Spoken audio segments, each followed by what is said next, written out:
Selamat pagi sidang jemaat dikasihi Tuhan Yesus. Kita akan mulai ibadah kita pada pagi hari ini.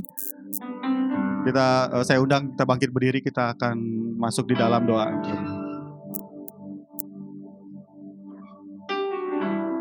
Kita berdoa. Bapa di dalam surga, di dalam nama Tuhan Yesus, pagi hari ini kami bersyukur dan berterima kasih Tuhan dengan nafas kehidupan yang masih Tuhan percayakan dan kekuatan yang Tuhan beri kami boleh hadir di tempat ini. Sebentar kami akan mulai ibadah kami, kiranya Tuhan pimpin dari awal, pertengahan sampai akhir. Tuhan mengurapi hamba Tuhan yang akan menyampaikan firman Tuhan, kami boleh diberkati dari firman Tuhan. Dan menjaga dan melindungi ibadah kami saat ini, biar kami boleh menaikkan puji-pujian juga yang boleh menyenangkan hatinya Tuhan. Kami buka ibadah kami pagi hari ini di dalam nama Allah Bapa, Putra dan Roh Kudus, di dalam nama Tuhan Yesus Kristus. Amin. Kita akan nyanyikan pujian, Kau sungguh indah tiada taranya.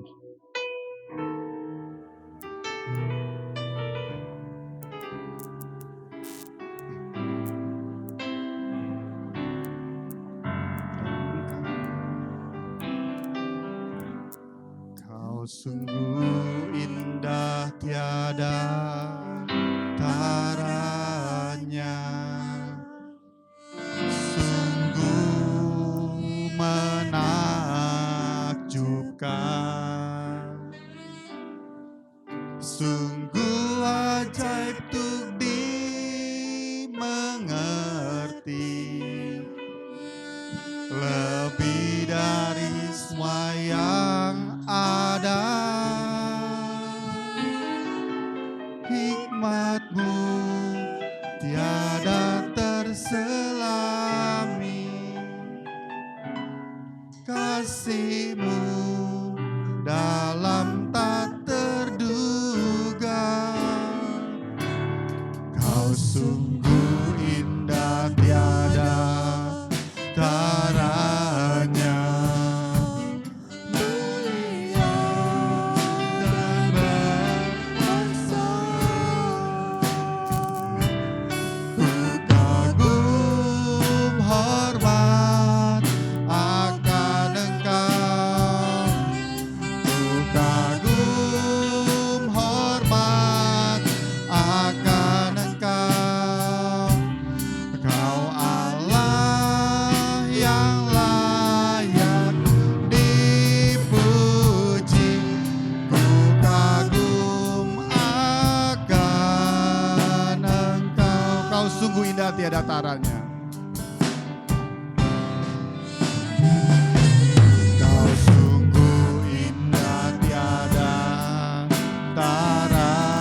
selalu memuji dan membesarkan Tuhan karena Tuhan begitu baik pada kita.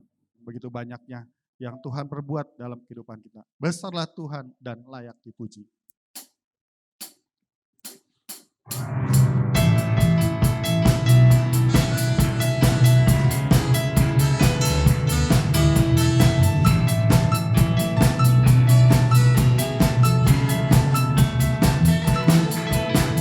Besarlah Tuhan dan layak dipuji.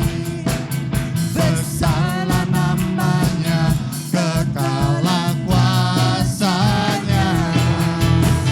Aman berlindung dalam naungannya. Ya Allah bagi kita, di pihak kita. Besarlah Tuhan. Besarlah Tuhan dan layak dipuji. Besarlah namanya, kekalah kuasanya. Aman berlindung dalam naungannya.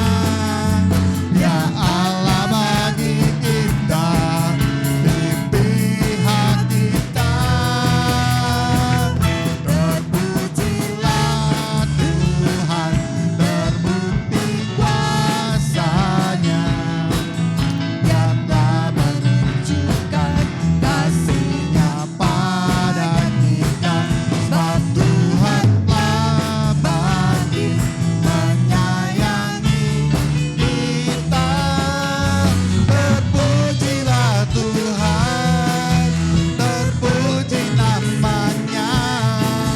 Yesus Allah perkasa. Besarlah Tuhan dan layak dipuji.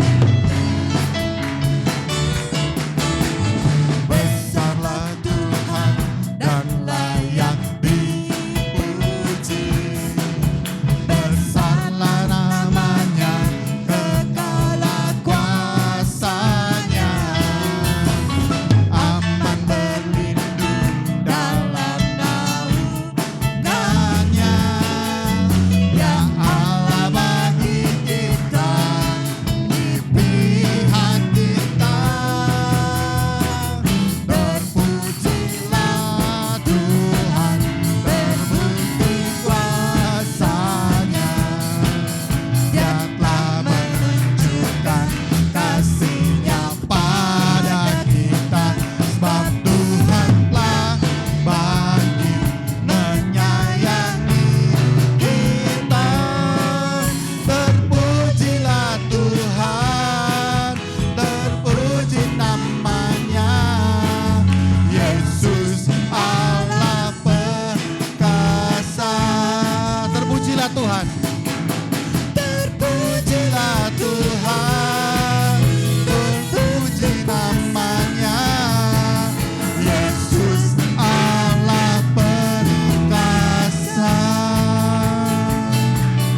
Haleluya.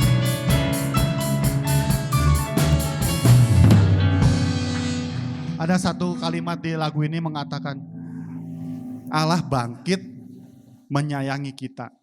Itu artinya bukan kita yang menyayangi Allah, tapi Allah yang menyayangi kita. Dia inisiatif dulu menyayangi kita, mengasihi kita. Itu yang disebut dengan anugerah. Tidak ada yang bisa kita perbuat untuk menambahkan anugerah kasih Allah itu supaya kita disayangi Tuhan. Nggak ada yang bisa kita perbuat. Semua perbuatan baik kita itu di mana Tuhan bukan sesuatu yang baik, sesuatu yang kotor. Karena kasih anugerahnya itulah yang membuat kita bisa memuji Dia, mendekat kepada Dia, bersyukur, dan terlebih kita mendapatkan keselamatan di dalam Tuhan Yesus Kristus. Ya, biarlah kita mempersiapkan hati kita sebentar untuk mendengarkan firman Tuhan. Kita akan naikkan pujian. Bapa, Engkau mengenalku. Kita percaya bahwa kasih Tuhanlah yang membuat kita bisa dekat dengan Dia dan memperoleh keselamatan. Bapa, Engkau mengenalku lebih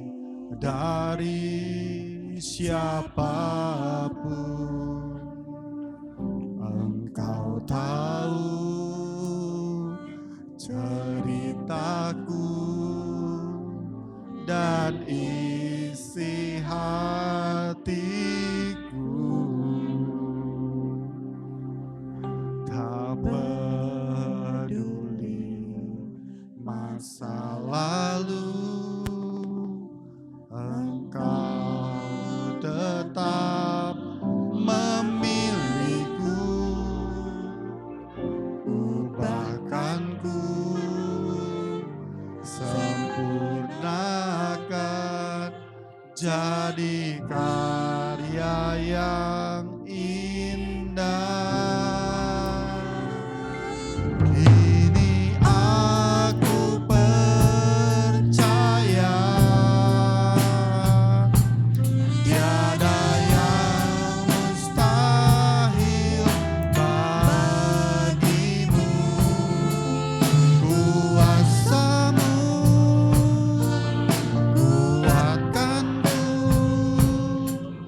dasarku berharap.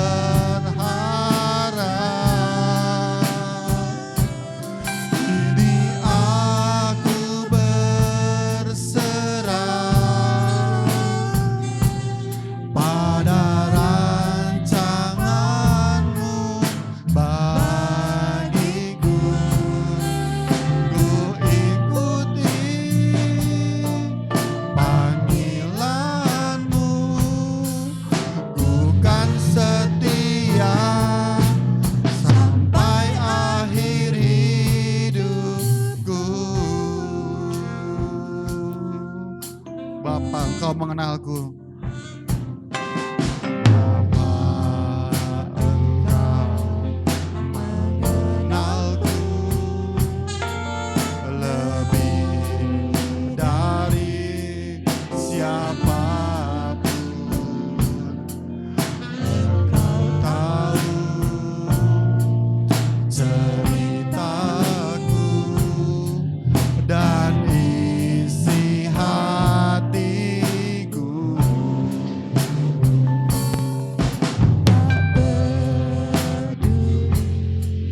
Masa lalu Engkau tetap memilihku,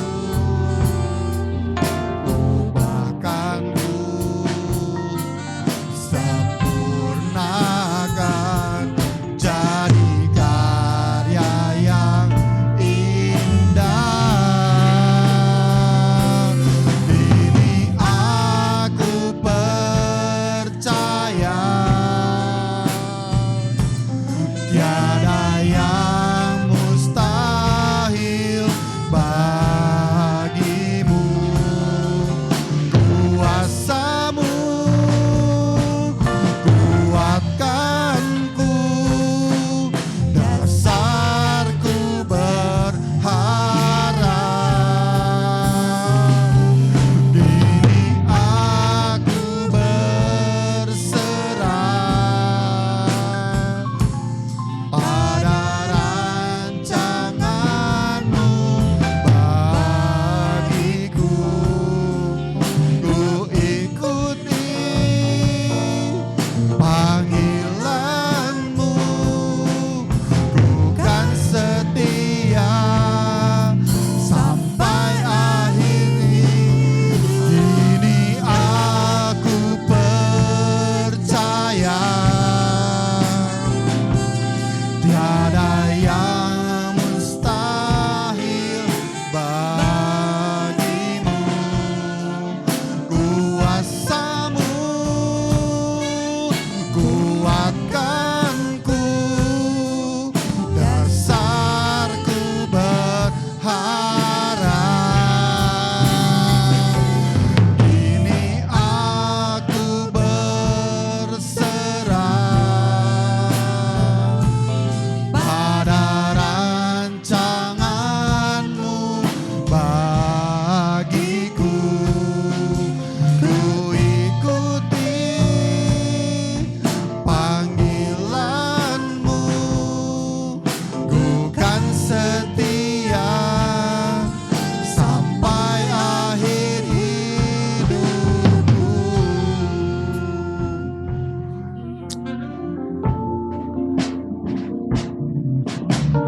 Sungguh ya Tuhan, kami percayakan hidup kami pada rancangan Tuhan,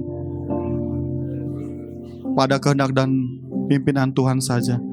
Kami tidak tahu apa yang harus kami perbuat dalam hidup ini ya Tuhan untuk menyenangkan hati Tuhan. Tapi kami percaya biarlah kehidupan kami boleh seturut dengan rancangan Tuhan. Persiapkan diri kami Tuhan jika sebentar kami akan mendengarkan firman Tuhan. Urapi hamba-Mu yang akan menyampaikan. Pakai dia, persiapan dia, supaya firman Tuhan yang disampaikan ini boleh menjadi kekuatan bagi hidup kami, dan kami boleh menjadi pelaku-pelaku akan firman Tuhan. Bapa, biar Engkau yang memimpin ibadah kami, pemberitaan firman Tuhan ini dari awal sampai akhir. Kami menyerahkan semuanya dalam tangan pimpinan Tuhan saja. Biar Roh Kudus yang menguasai hati dan pikiran telinga kami juga. Di dalam nama Tuhan Yesus kami berdoa. Amin. Shalom Bapak Ibu Saudara yang dikasihi Tuhan. Mari kita akan bersama-sama merenungkan firman Tuhan. Tema perenungan kita hari ini adalah hidup dalam Yesus. Kita akan bersama-sama membaca, nanti saya mohon Pak Herman akan membacakannya bagi kita. Dari Kolose pasal yang ke-1, ayat ke-21 sampai yang ke-23. Kolose pasal 1 ayat 21 sampai ayat yang ke-23. Juga kamu yang dahulu hidup jauh dari Allah dan yang memusuhinya dalam hati dan pikiran, seperti yang nyata dari perbuatanmu yang jahat. Sekarang diperdamaikannya di dalam tubuh jasmani Kristus oleh kematiannya, untuk menempatkan kamu kudus dan tak bercela dan tak bercacat di hadapannya. Sebab itu kamu harus bertekun dalam iman. Tetap teguh dan tidak bergoncang, dan jangan mau digeser dari pengharapan Injil yang telah kamu dengar dan yang telah dikabarkan di seluruh alam di bawah langit, dan yang aku ini, Paulus, telah menjadi pelayannya. Ya, amin. Saudara yang dikasihi Tuhan, sekali lagi tema kita adalah hidup dalam Yesus. Kita akan melihat terlebih dahulu di dalam ayat yang ke-21. Inilah kehidupan kita ketika kita belum percaya kepada Kristus. Perkataan kamu ini adalah buat kita semua manusia yang berdosa. Ya. Baik umat pilihan Allah maupun kita. Ya. Saudara, di sini dikatakan, kamu ini dahulu katanya hidup jauh dari Allah. Inilah yang selalu kita baca di dalam firman Tuhan, baik di dalam kitab yang lain, keberadaan kita manusia. Ya. Kita ada di dalam kuasa dosa. Kita ada di dalam kuasa kegelapan. Di sini dinyatakan hati kita, pikiran kita, perbuatan kita semuanya jahat. Kita ini adalah orang-orang yang memberontak kepada Allah. Dan Allah yang kudus tidak bisa bersama dengan kita lagi. Itulah hidup kita manusia di dalam dosa. Itulah kehidupan kita yang dikatakan jauh daripada Allah. Kita tidak bisa lagi bersama dengan Allah. Kita ini memusuhi Allah. Sekali lagi memberontak kepada Allah. Karena dosa itu adalah artinya pemberontakan kepada Allah. Apa yang dilakukan hanya untuk diri kita sendiri. Kalau kita melihat bagaimana umat pilihan Allah yang dibentuk oleh Allah, itu pun mereka seringkali memberontak kepada Allah. Sehingga dikatakan mereka ini adalah orang-orang yang tegar tengkuk, yang selalu diberitahu oleh Allah, yang dikasih Allah, yang dipimpin perjalanan hidup mereka keluar dari Mesir untuk menuju ke negeri perjanjian. Tapi di dalam sepanjang perjalanan kehidupan mereka, mereka ini berbuat hal-hal yang jahat. Bahkan setelah sampai ke negeri perjanjian, bahkan ketika mereka meminta raja dalam kehidupan mereka, supaya mereka sama seperti bangsa-bangsa yang lain. Seharusnya mereka itu menjadi berkat bagi bangsa-bangsa yang lain. Dan mereka juga masih melakukan perbuatan-perbuatan dosa. Mereka menyembah berhala, seperti bangsa-bangsa lain yang tidak mengenal Allah. Dan perbuatan itu terus-menerus bahkan sampai kita saat ini. Ya, di dalam perjanjian baru. Bahkan sampai di dalam zaman kita sekarang. dalam gereja Tuhan. Betapa itulah hidup kita. Saudara, kalau kita menyadari itulah hidup kita. Tadi WL mengatakan, apa yang bisa kita berbuat? Perbuatan kita itu tidak bisa, perbuatan baik kita, kesalehan kita tidak bisa menghapus dosa kita. Saudara punya uang berapa yang banyak? Saudara mempunyai apa di dalam dunia ini? Punya kekuasaan? Kita baik, kita berbuat amal, semuanya tidak bisa menghapus dosa kita. Karena memang inilah hidup kita, hidup yang jahat. Mulai dosa dari nenek moyang kita, dari Adam dan Hawa, dan kemudian turun semua kepada manusia, bahkan sampai hari ini sekali lagi kepada kita semua umat manusia. Inilah kehidupan kita. Ya, kalau kita yang memikirkan kembali, merenungkan kembali, inilah hidup kita semuanya. Manusia hidup di dalam dosa. Dan firman Tuhan katakan upah daripada dosa itu adalah maut. Itulah kesudahan daripada kehidupan kita. Maut, kebinasaan yang kekal. Tapi kita bersyukur di dalam ayat yang ke-22 ini dinyatakan tentang pendamaian oleh Kristus.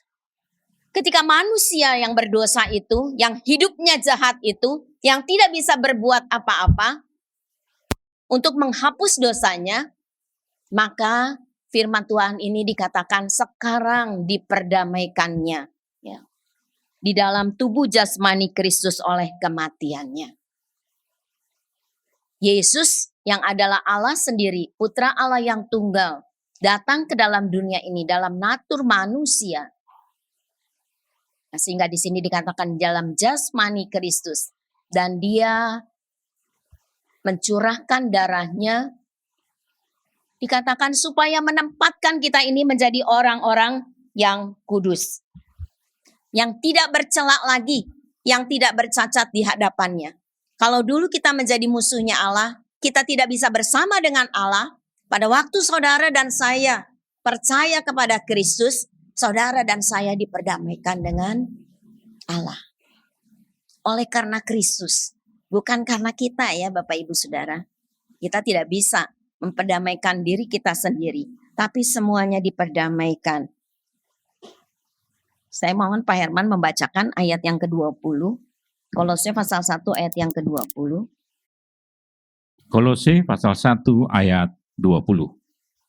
Dan oleh dialah ia memperdamaikan segala sesuatu dengan dirinya, baik yang ada di bumi maupun yang ada di sorga, sesudah ia mengadakan pendamaian oleh darah salib Kristus. Ya, di sini dijelaskan sekali lagi bahwa Yesuslah yang mendamaikan oleh darah salib Kristus. Disaliblah, Kristus mencurahkan darahnya buat saudara dan saya. Kita akan mengingat kembali ya, supaya nanti pada waktu kita melihat ayat 23 apa dan apa yang harus kita lakukan. Itulah hidup kita. Hidup tadi sebelum kita percaya, yaitu kita hidup sebagai manusia yang berdosa yang jahat. Dan sekarang ketika kita sudah percaya kepada Kristus, kita didamaikan oleh Kristus melalui darah salib Kristus, tadi dinyatakan, supaya saudara dan saya, hidup kita ini yang jahat ini, yang tidak kudus ini, kita bisa menjadi orang-orang yang dikuduskan, yang tidak bercacat, sehingga kenapa kita bisa datang kepada Bapa secara pribadi, dan kita menjadi anak-anak Allah, dinyatakan dalam firman Tuhan. Kita bisa ngomong sendiri kepada Tuhan, kita bisa curhat, kita bisa masuk di dalam doa, dan kita bisa berjumpa secara pribadi, menyerahkan semua kehidupan kita kepada Dia. Itu adalah karena ya, pendamaian oleh Kristus. Betapa hebatnya dan luar biasanya. Ya, seringkali kita mendengar bagaimana orang-orang di dalam perjanjian lama ketika mau masuk ke dalam hadirat Tuhan, ya menyampaikan dosa-dosanya, mereka harus berkorban, harus melalui imam-imam. Tetapi sekarang ketika kita percaya kepada Kristus karena Dia sudah datang ke dalam dunia ini, mati disalib untuk saudara dan saya, maka saudara dan saya sekarang bisa kepada Dia datang karena kita sudah dikuduskan. Allah yang kudus hanya akan bisa bersama-sama ketika kita sudah dikuduskan oleh Kristus. Ya, betapa hebatnya ya kita orang-orang yang dahulu katanya jauh daripada Allah, sekarang dekat oleh karena darah Kristus ya yang memperdamaikan kita dan melalui korbannya disalib. Itulah saudara dan saya. Kita harus bersyukur untuk hal ini. Kalau saudara membaca di dalam kitab Kolose awal itu dikatakan Rasul Paulus menyatakan rasa ucapan syukur ya. Dan kita juga harus belajar bersyukur kalau baca, merenungkan firman Tuhan, mendengar firman Tuhan, bagaimana Kristus itu sudah berkorban buat saudara dan saya. Bukan sebagai kebiasaan kita, karena kita orang yang percaya kepada Kristus, kita orang Kristen, kita datang ke gereja, tapi mari renungkan terus itu di dalam kehidupan kita. Itulah yang ada di dalam kehidupan kita. Nah, itu keberadaan kita. Pada masa lalu kita manusia berdosa yang sekarang sudah diperdamaikan, dan sekarang kita ini setelah diperdamaikan, kita hidup di dalam Yesus Kristus, ya. Apa yang dinyatakan untuk hidup di dalam Kristus Yesus? Yang pertama di sini dinyatakan di dalam ayat yang ke-23 itu, kamu harus bertekun dalam iman. Hidup di dalam Yesus itu bukan berarti semuanya beres. Kita tetap ada di dalam dunia yang berdosa ini. Ada di dalam dunia yang jahat, di mana lingkungannya seringkali mempengaruhi kita. Makanya dikatakan kita harus menjauhi ya pergaulan yang buruk supaya kita tidak ikut di dalamnya. Oleh karena itulah kenapa dikatakan setelah kita ada di dalam Yesus Kristus, maka saudara dan saya harus bertekun dalam iman. Arti kata tekun itu adalah bersungguh-sungguh, rajin di dalam iman kita. Kenapa saudara kita harus bertekun di dalam iman? Itu tadi yang saya katakan, hidup di dalam dunia ini penuh dengan segala macam kesulitan, tantangan, pergumulan. Hidup di dalam Yesus bukan berarti kita hidup tenang, semuanya tidak ada persoalan. Ketika ada masa COVID di seluruh dunia ini, kita semua mengalami. Orang-orang yang percaya juga kena COVID, bisa sakit, bahkan ada yang sampai meninggal. Itulah kehidupan kita di dalam dunia ini. Saudara, belakangan ini kita melihat cuaca yang begitu terik sekali. Dan saya membaca katanya itu akan sampai Desember ya. Ya tidak tahulah. Kemarin tiba-tiba ada hujan sebentar gitu ya di daerah saya tidak tahu di daerah saudara-saudara gitu. Ya di waktu yang terik gitu tidak lama kemudian hujan sebentar.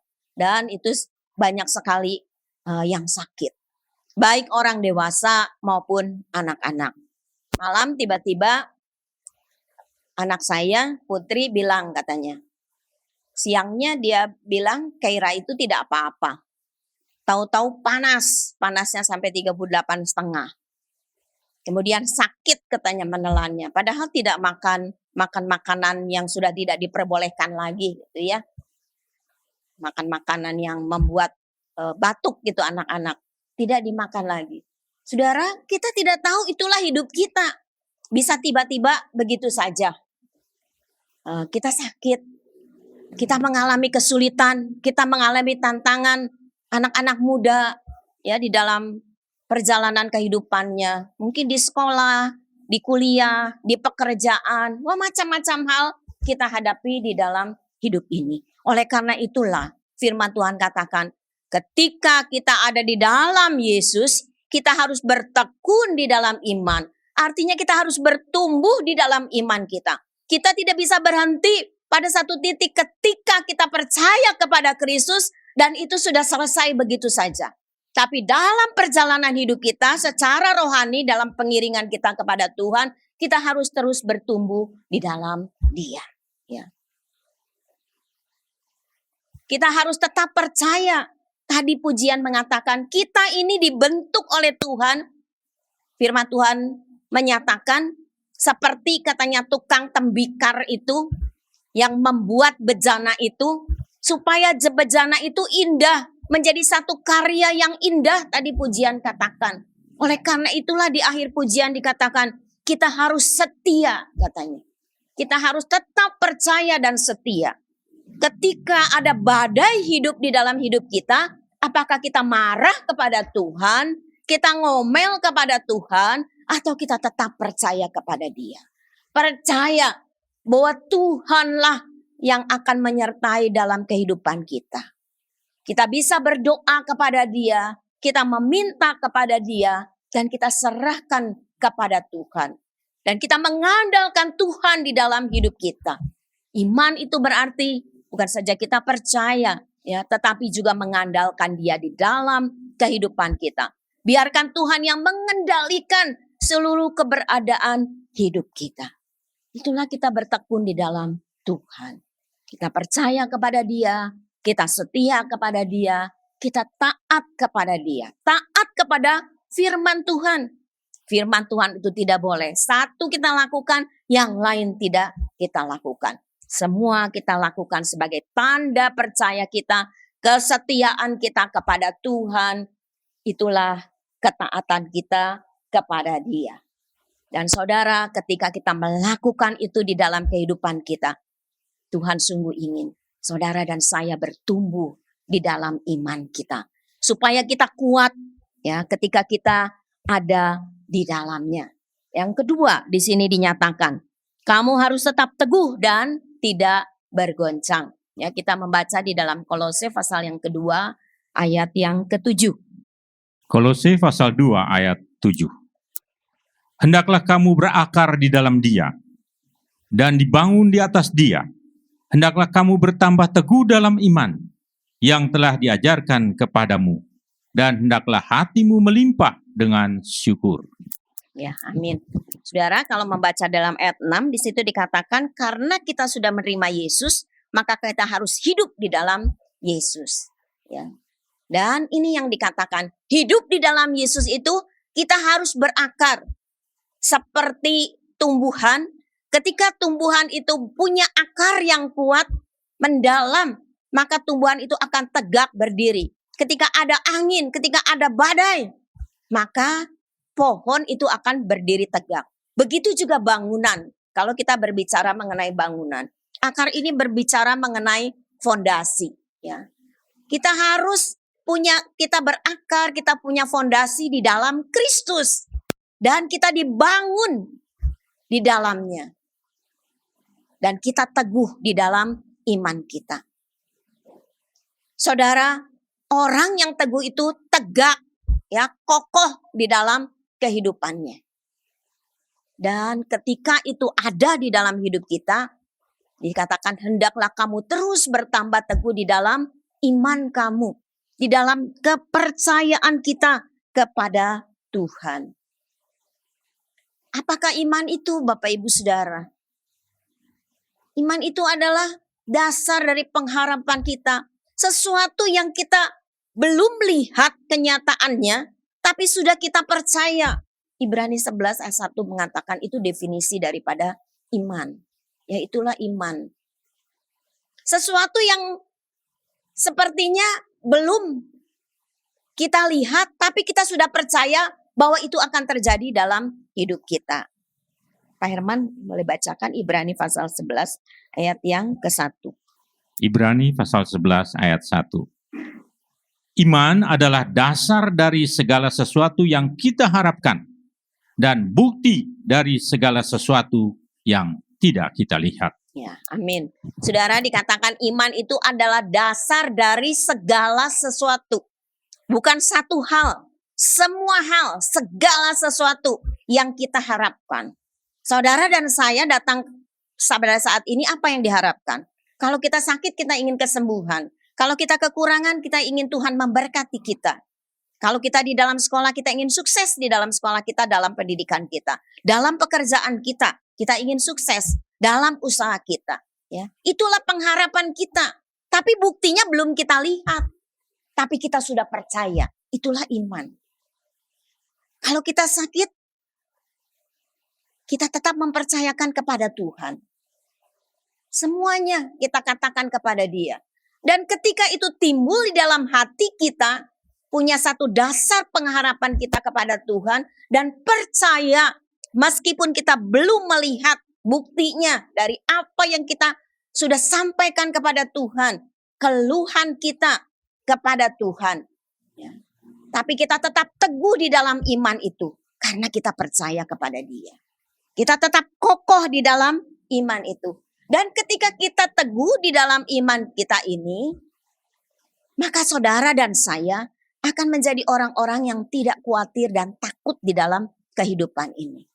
Semua manusia termasuk diri saya secara pribadi, kita pernah dan punya rasa khawatir, rasa takut di dalam hidup ini. Mungkin kita tidak khawatir kepada hidup kita secara pribadi, tapi kita khawatir kepada keluarga kita, anak kita, menantu kita, cucu kita. Biasanya oma-oma mau apa kalau punya cucu, ya suka lebih khawatir gitu ya kepada cucunya. Saya juga memikirkan ketika malam saya mendengar dari anak saya. Apa yang saya bisa lakukan? Saya khawatir juga. Tetapi saya sampaikan semuanya kepada Tuhan. Dan saya bilang, Tuhan hari ini saya akan membawakan firman Tuhan mengenai iman. Dan saya ingin menyerahkan semuanya di dalam tangan Tuhan. Inilah yang harus kita lakukan. Kenapa kita harus bertekun di dalam iman kita. Percaya, setia, dan bertumbuh terus di dalam dia. Karena kita harus teguh di dalam iman kita. Menghadapi segala macam hal. Di akhir firman Tuhan nanti saya akan bersaksi. Ya, saya sudah minta izin kepada Bapak Gembala. Ya, karena hari-hari ini saya merasa sedih. Dan saya bawa itu ke dalam tangan Tuhan. Dan Tuhan tunjukkan apa yang ingin saya sampaikan hari ini. Saya sudah mempersiapkan hal yang lain. Tapi ketika hati saya dalam keadaan sedih, saya sampaikan kepada Tuhan. Dan Tuhan berikan ayat-ayat ini untuk kita bersama-sama merenungkannya. Saudara, hendaklah kita selalu bersyukur kepada Dia ya di dalam hidup ini.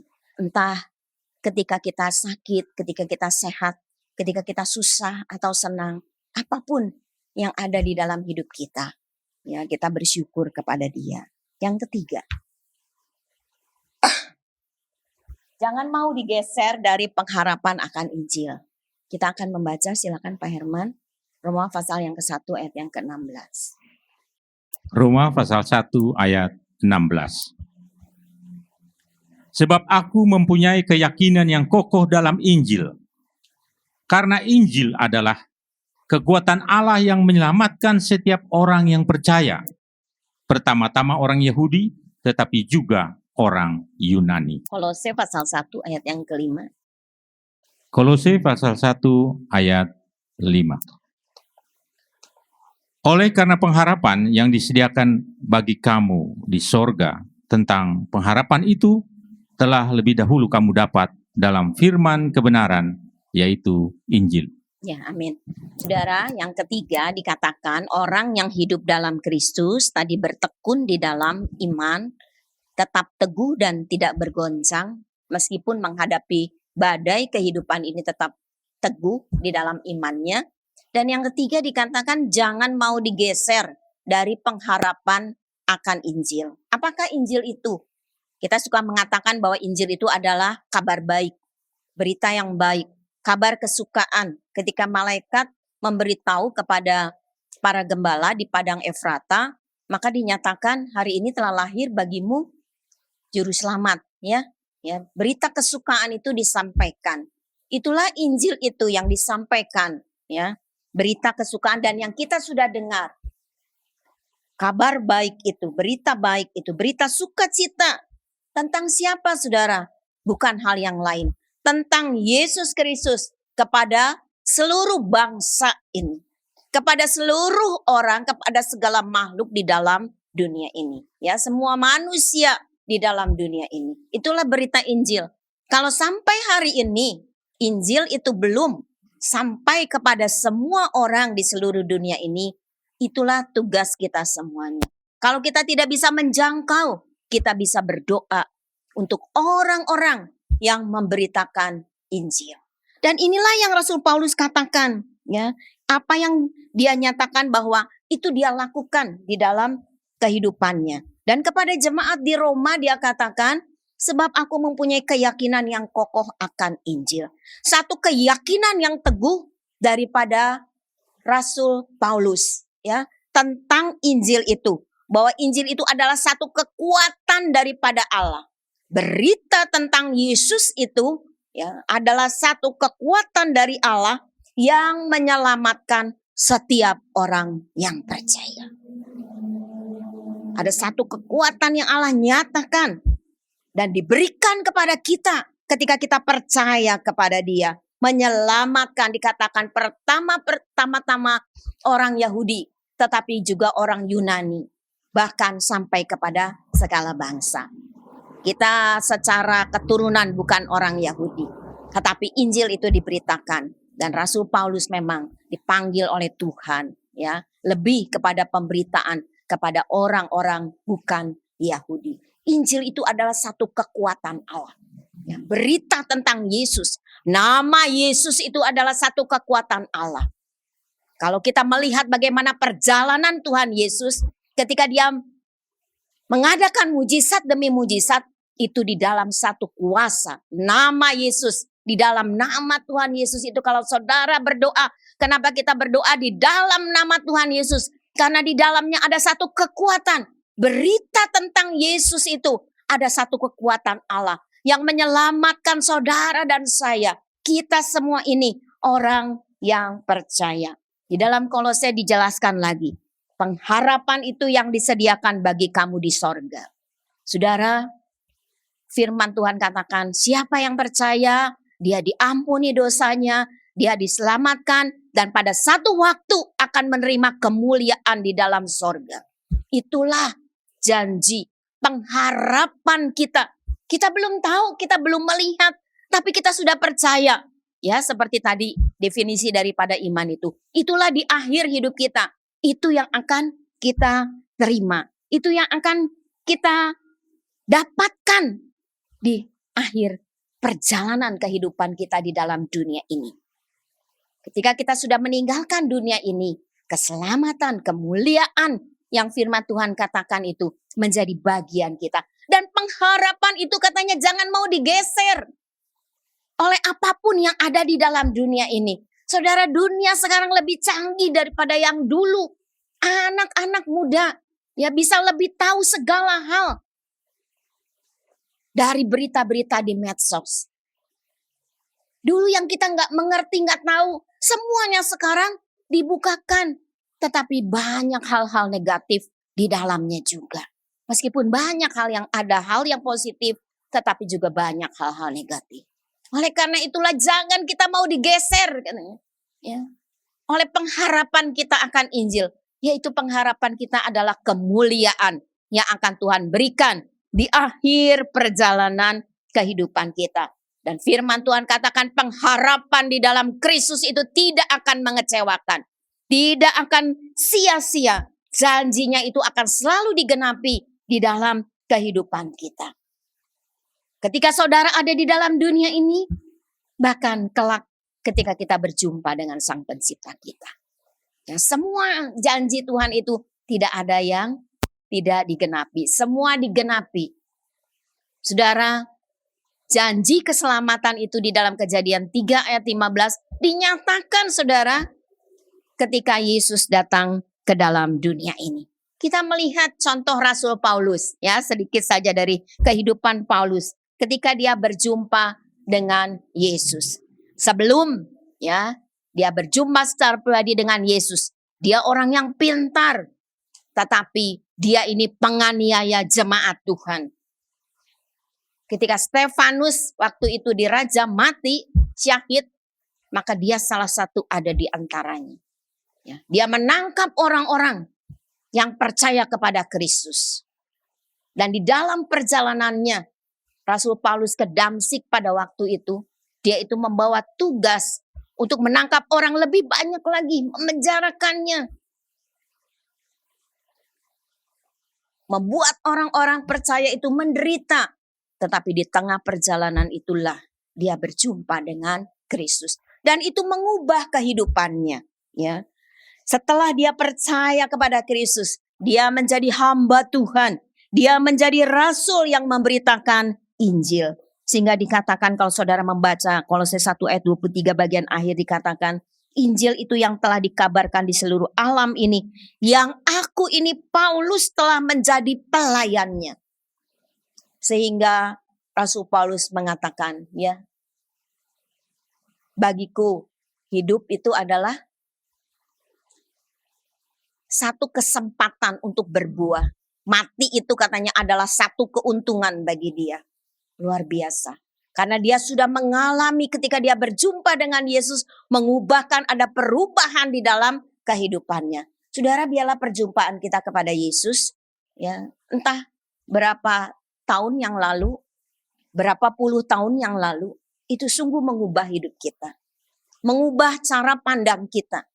Bukan lagi fokus kita kepada dunia ini, meskipun kita ada dalam dunia ini, kita hidup di dalamnya, kita bekerja, kita bersekolah, kita melakukan aktivitas, tetapi sungguh fokus hidup kita adalah kepada Yesus Kristus. Kita bersyukur kepada Dia di dalam kehidupan ini. Inilah yang terjadi di dalam kehidupan Rasul Paulus. Sebelum dia percaya, dia menghambat Injil. Tetapi setelah dia percaya kepada Yesus, dia yang memberitakan Injil. Ya, ada satu perubahan di dalam kehidupannya. Kalau dulu dia orang yang menghambat berita Injil itu dengan melakukan hal-hal yang tidak baik, yang jahat, tetapi sekarang dia menjadi pemberita Injil. Saudara, hidup di dalam Yesus itu kita melihat beberapa hal. Ya, kita merenungkan kepada diri kita pribadi, bukan saja firman Tuhan ini kepada jemaat di Kolose pada waktu itu, tetapi kepada kita semuanya yang sudah percaya. Saya yakin setiap kita yang hadir adalah orang-orang yang sudah percaya kepada Kristus dan kita harus ada dan hidup di dalamnya. Saudara, yang pertama, Yesus Kristus itu memberikan keselamatan. Tidak ada yang lain selain nama Tuhan Yesus. Dialah yang memberikan keselamatan. Tidak ada seorang pun yang sampai kepada Bapa, Tuhan Yesus mengatakan, kecuali melalui aku.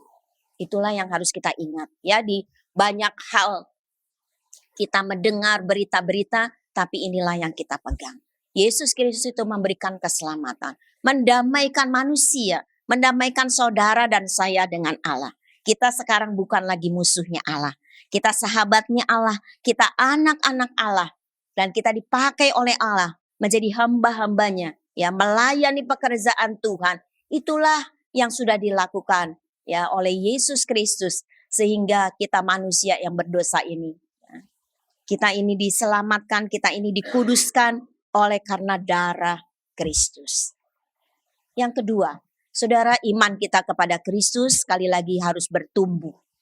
Dan itu bertumbuhnya melalui ketekunan kita, yang setiap saat kita membaca, kita merenungkan bagaimana iman kita bertumbuh. Iman itu bertumbuh oleh pemberitaan karena firman Kristus.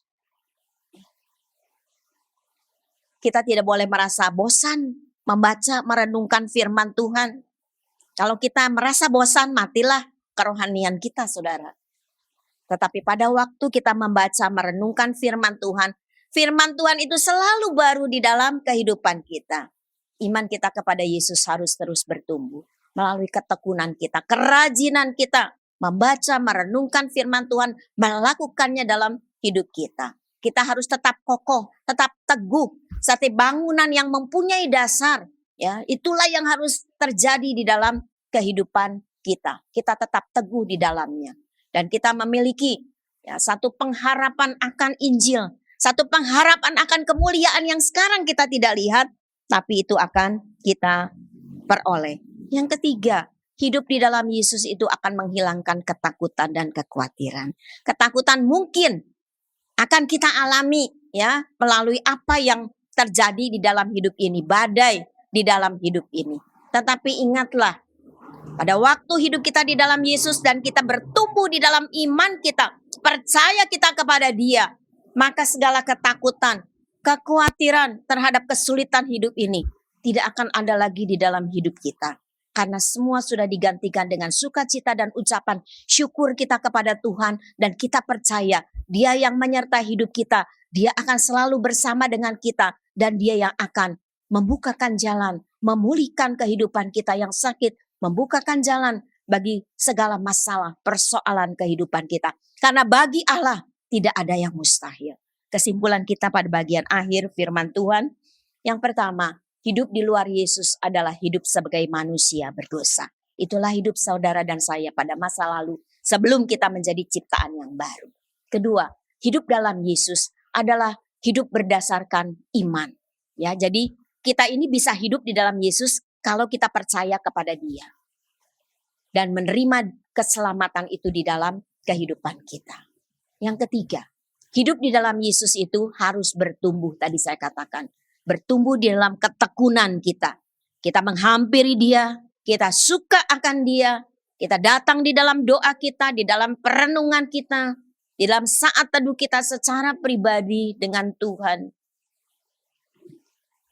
Dan juga kita harus terus berdiri teguh dan berpengharapan kepada Dia. Jangan mau digoyangkan oleh keadaan apapun di dalam dunia ini. Kita tetap teguh di dalamnya. Yang terakhir, yang keempat, tantangan hidup kita ini sebagai ujian iman untuk kita hidup lebih baik. Ketika Tuhan izinkan tantangan hidup, badai hidup itu ada di dalam hidup kita, itu bukan karena Tuhan jahat kepada kita. Bukan karena Tuhan sudah tidak menyertai hidup kita lagi.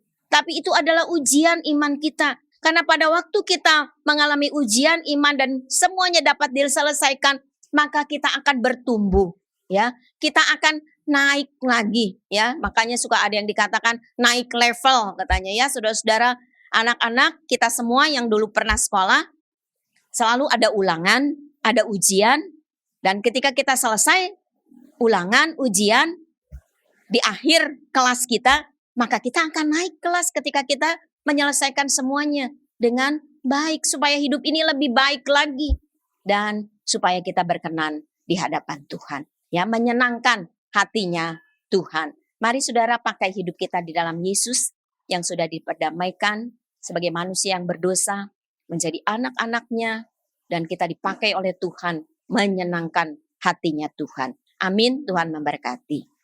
Terima kasih Pak Herman, Tuhan berkati. Bapa Surgawi, kami bersyukur kepadamu, Engkau sudah memberkati ibadah kami dari permulaan sampai dengan selesainya.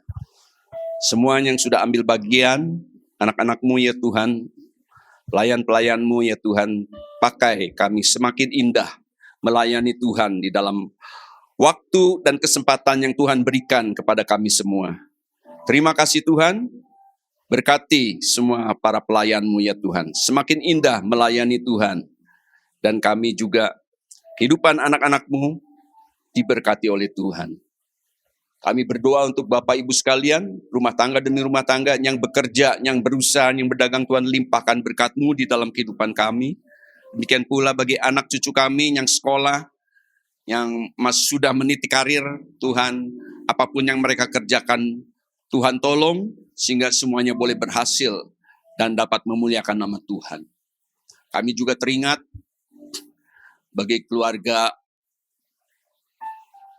almarhum Wiju, anak-anak, istri, yaitu Siumei, Ibu Siumei, Tuhan juga berikan penghiburan dan kekuatan yang daripada-Mu, memberkati kehidupan mereka, karena Tuhan sudah memanggil hamba-Mu beberapa hari yang lampau dan semua sudah diurus pemakamannya dengan baik.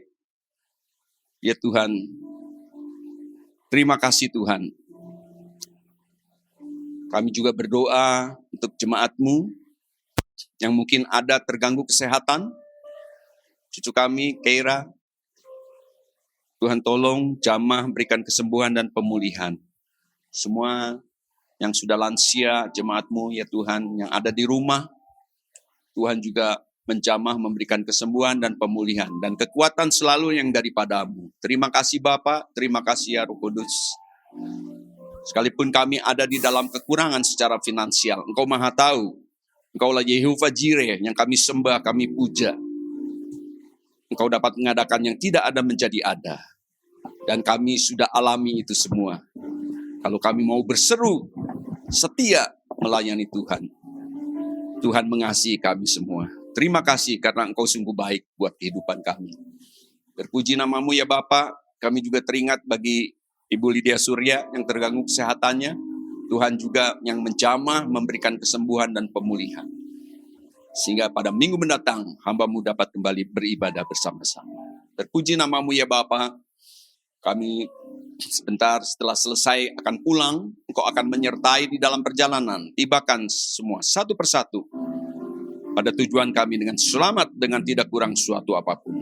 Tangan-tangan yang sudah berkorban, yang sudah mengambilkan hak milik Tuhan, Tuhan balas dengan berkat yang berlimpah. Semoga Allah sumber damai sejahtera menguduskan kamu seluruhnya. Dan semoga roh, jiwa, dan tubuhmu terpelihara sempurna dengan tidak bercacat.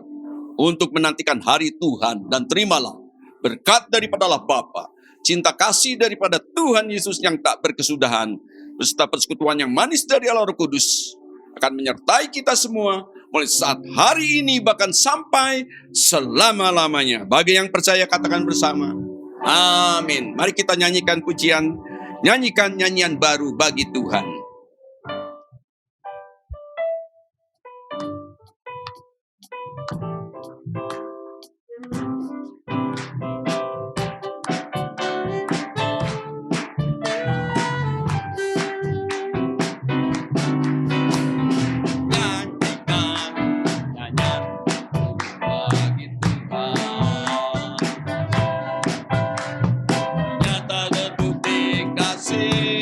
Setianya biar semua